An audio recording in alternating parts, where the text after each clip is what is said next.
अरे बोलो ना, आपने रुका है?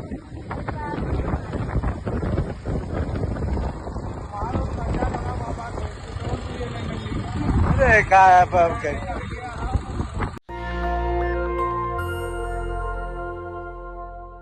नमस्कार, मैं निधि रतन। आप देख रहे हैं नेशनल दस्तक तस्वीर भारत की। मुमताज में जो आपने वीडियो देखा उस पर शायद किसी की भावना आहत होनी चाहिए, क्योंकि भोले के गेटअप में बाइक पर सवार किस तरीके से व्यक्ति गुटखा खाते हुए नजर आ रहा है।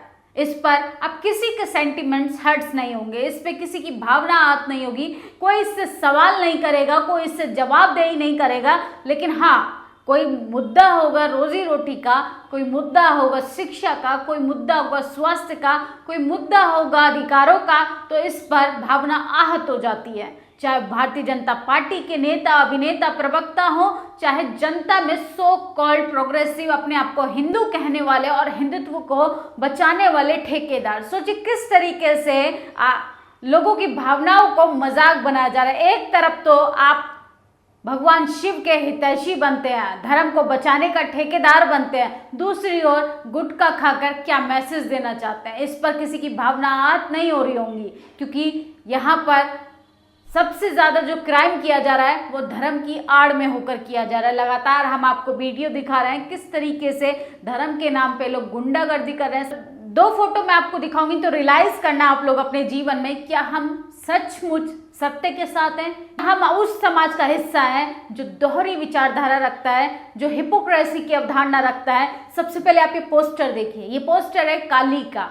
काली फिल्म को लेके उसकी डायरेक्टर को किस तरीके से जलील किया जा रहा था कि काली स्मोक करती हुई नजर आ रही हैं, सुट्टा पीते हुए नजर आ रही हैं। लेकिन यहाँ तो खुद भोले गुटखा खाते हुए बाइक चलाते हुए जा रहे हैं। इन पर किसी की भावना आहत नहीं होगी। लेकिन स्मोक अगर कोई कर ले महिला, सिर्फ फिल्म के पोस्टर की मैं बात कर रही हूँ, उस पर लोगों के सेंटिमेंट्स हर्ट्स हो जाते हैं, इस पर लोगों की भावनाएं जुड़ जाती हैं। अब भावनाएं कहाँ चली गई? लगातार हम आपको दिखा रहे हैं पिछले कुछ दिनों से कांवड़िया जो है वो धर्म की आड़ में सड़कों पर उथल पुथल कर रहे हैं। और बात सिर्फ सड़कों की नहीं रह गई है, बात पुलिस स्टेशन तक पहुंच गई है। मेरठ की वीडियो आप जब देखेंगे तो आप सोचने पे हैरान हो जाएंगे, क्या वाकई में धर्म के हितैषी है? क्या वाकई में ये शिव के मानने वाले हैं? क्या वाकई में ये लोग धर्म को बचाने के लिए सड़कों पर आते हैं? ये सिर्फ धर्म की आड़ में गुंडागर्दी करते हैं और साथ में राष्ट्रभक्त बनने का झूठा नाटक करते हैं। एक तरफ तो ये तोड़ फोड़ करते हैं, एक तरफ तो ये गुटखा खैनी खाते हैं, एक तरफ तो ये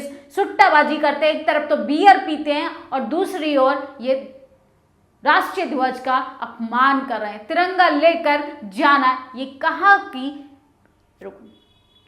तिरंगे को किस तरीके से अपमानित किया जा रहा है, इस पर किसी की भावना आहत नहीं होगी। धर्म एक अलग फंडामेंटल राइट है सबका, लेकिन राष्ट्रीय चिन्हों का किस तरीके से मजाक बनाया जा रहा है भारत में, ये सोचने वाली बात है कि आप तिरंगा की आड़ लेते हैं। जब आप एक गलत काम करते हैं धर्म की आड़ में, तो आप पर जब संज्ञान कोई लेता है तो आप राष्ट्रीय भक्ति का सहारा लेते हैं, आप तिरंगे का सहारा लेते हैं, आप संविधान का सहारा लेते हैं। तो ऐसे धर्म को हमें अपने सर पर ढोने से क्या फायदा, जिसमें आपके बच्चे का भविष्य जो है अंधकार की ओर जा रहा है। वो एक से एक बढ़कर अपराध कर रहा है और आपको लग रहा है कि हमारा बच्चा तो श्रवण कुमार है, हमारा बच्चा तो धर्म बचाने के लिए डंडा और झंडा लेकर निकल चुका है सड़कों पर। तो आप गलत सोच रहे हैं, आप अपने आने वाली पीढ़ियों को गुलाम बना रहे हैं। और शारीरिक गुलामी से ज़्यादा खतरनाक होती है मानसिक गुलामी। उसी मानसिक गुलामी का आज हमारा समाज जो है वो भोगी बनता जा रहा है।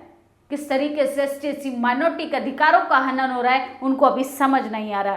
सोचिए, रामनाथ कोविंद जो हैं वो राष्ट्रपति पद पर थे, लेकिन क्या वाकई में शेड्यूल कास्ट के व्यक्तियों को इंसाफ मिला? क्या वाकई में बहुजन समाज के हित में जो काम हुए वो हो पाए? तो इसीलिए बहुजन समाज को जागरूक होने की जरूरत है। सिर्फ इसमें खुश होने की जरूरत नहीं है कि हमारे समाज का व्यक्ति राष्ट्रपति बन गया। अपने हक अधिकारों के लिए हमें खुद बोलना पड़ेगा, सड़कों पर आना पड़ेगा, सड़क की आवाज को संसद तक पहुंचाना होगा। हंसराज मीना लिखते हैं कि हाथरस में दलित बेटी के साथ जो हुए जघन्य अपराध पर चुप रहे। सोनभद्र नागालैंड के मौन में आदिवासी नरसंहार पे चुप रहे। ST/SC act, forest right act कमजोर होने पे चुप रहे। निजीकरण के आरक्षण खत्म होने पे चुप रहे। रोहित वेमुल्ला और पायल तन्वी की मां को न्याय दिलवाने में असफल रहे। अलविदा रामनाथ कोविंद। सोचिए किस तरीके से भारतीय जनता पार्टी अगर बहुजन समाज के व्यक्ति को किसी पद पर भी लेके आती है तो उन्हीं की विचारधारा बोलने वाला ही वो व्यक्ति होता है, आरएसएस की विचारधारा को ही आगे बढ़ाने का काम करता है। किस तरीके से वो हाथरस पे नहीं बोल पाए, वो रोहित वेमुला की मौत पर नहीं बोल पाए, वो पायल तन्वी की मौत पर नहीं बोल पाए। बहुजन समाज को खुद सोचना होगा, बहुजन समाज से ही सड़क का बच्चा कोई संसद जाना चाहिए ताकि आपके दुख दर्द को वो महसूस कर पाए, आपके हक अधिकारों पे बात कर पाए। लेकिन जिस तरीके से द्रौपदी मुर्मू को राष्ट्रपति बनाया भारतीय जनता पार्टी ने, ये सिर्फ आदिवासियों को बहकाने के लिए किया गया है। लेकिन आदिवासी पर जो अपराध किए जा रहा है, आदिवासियों का जो अधिकारों का हनन हो रहा है, क्या वाकई में उस पर आप संज्ञान लेंगी? क्या वाकई में उस पर भारतीय जनता पार्टी अब इंसाफ की बात करेगी? या जिस तरीके से रामनाथ कोविंद को एक सिर्फ नामात्र के लिए, दलित वोट बैंक के लिए इस्तेमाल किया भारतीय जनता पार्टी ने, उसी तरीके से कहीं भारत की महामहिम द्रौपदी मुर्मू को इस्तेमाल करने की तो साजिश नहीं, शायद षड्यंत्र तो नहीं, जिस तरीके से आदिवासी लोगों के साथ बदसलूकी हो रही है वो बहुत ही ज़्यादा शर्मनाक है और इस देश के लिए बहुत ही ज़्यादा खतरनाक है। हम जब तक सोचते रहेंगे, हम सड़कों पर तभी आते हैं कि जब शेड्यूल कास्ट का व्यक्ति पिट रहा हो तो शेड्यूल कास्ट का ही समाज बाहर आएगा, जब ओबीसी समाज को लड़ना हो तो ओबीसी समाज ही बाहर आएगा, जब ट्राइबल पे अपराध होता है तो शेड्यूल कास्ट और ओबीसी समाज पीछे अपने पैर खींच लेते हैं। तो न्याय की लड़ाई ऐसे नहीं लड़ी जाती, और जब जस्टिस की बात होती है तो वहाँ पर किसी को बुलावा देकर नहीं बुलाया जाता। इसलिए आपको हक अधिकारों की लड़ाई के लिए संगठन में, ऐसे प्रोग्रामों में खुद जाना चाहिए और किसी पर हो रहे अपराधों के खिलाफ आवाज़ उठाना चाहिए। क्योंकि आज जो ट्राइबल लोगों के साथ हो रहा है, जो शेड्यूल कास्ट के साथ हो रहा है, अगर हम सब ये सोचकर बैठे रहेंगे कि हमारे साथ नहीं हो रहा है तो अगला नंबर आपका हो सकता है, आपके बच्चे का हो सकता है, आपकी आने वाली पीढ़ियों का हो सकता है।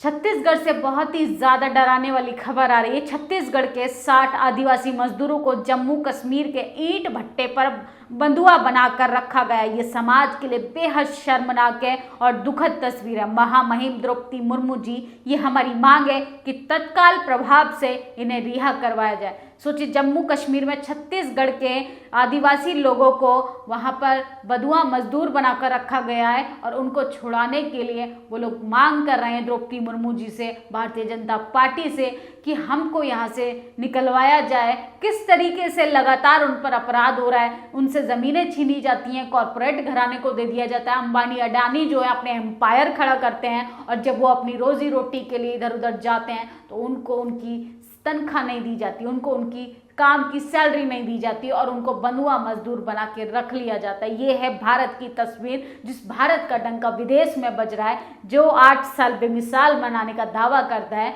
आज भी उस देश में मजदूरों को बंधुआ मजदूर बनाया जाता है, उनके हक अधिकारों को दबाया जाता है और उनसे काम कराया जा रहा है जानवरों की तरह, लेकिन उनके हक की हम कमाई नहीं दे पा रहे हैं। बहुजन समाज के लिए आज खुशी की खबर है। 26 जुलाई 1902 को छत्रपति साहूजी महाराज ने रिजर्वेशन का प्रावधान किया और काम में जितना भी 50% शेड्यूल कास्ट को जो आरक्षण मिला उसका प्रावधान किया। तो बहुजन समाज के लिए गौरव की बात है। लेकिन बहुजन समाज धर्म की चादर पहनकर जब तक सोता रहेगा तो आरक्षण जैसी चीज़ें भी नाकाम रहेंगी, संविधान जैसी चीज़ें भी नाकाम रहेंगी। इसलिए आपको शिक्षित होना जरूरी है, आपको जागरूक होना जरूरी है। आपको डंडा झंडा लेकर आपके ऊपर सड़कों पर छोड़ा जा रहा है, आपके ऊपर फूलों की बारिश की जा रही है, लेकिन जब अपने हक अधिकारों की बात करते हैं तो आपके ऊपर लाठी चार्ज होता है, आपको डिटेन किया जाता है, आपको गिरफ्तारी देनी पड़ती है। ये है भारत की तस्वीर कि भारत के युवाओं को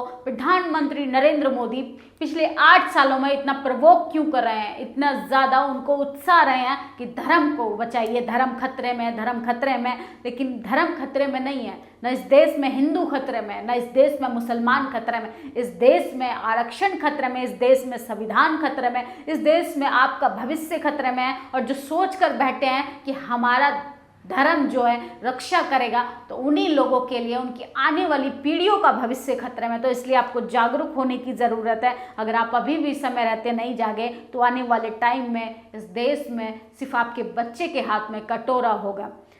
On this day, July 26, 1902, Sauji Maharaj issued an order in the ensure 50% quota for the backward class in the Kolhapur State Service. Salute Chhatrapati Sahuji महाराज। सोचिए, छत्रपति साहूजी महाराज को आरक्षण का जनक कहा जाता है, आरक्षण का पिता कहा जाता है। छत्रपति साहूजी महाराज ने आपको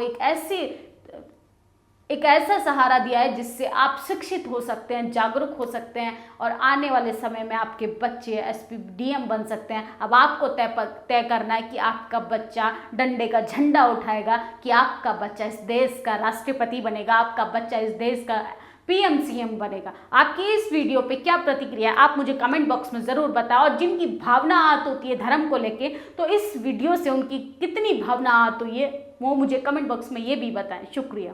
नेशनल दस्तक की आपसे गुजारिश है कि अगर इसको बचाना चाहते हैं तो नेशनल दस्तक को सब्सक्राइब करने के लिए रेड कलर के सब्सक्राइब बटन को दबाएं, फिर बेल आइकन की घंटी दबाएं। नेशनल दस्तक को बचाने के लिए बहुत जरूरी है कि हर खबर को शेयर करें, लाइक करें, कमेंट जरूर करें।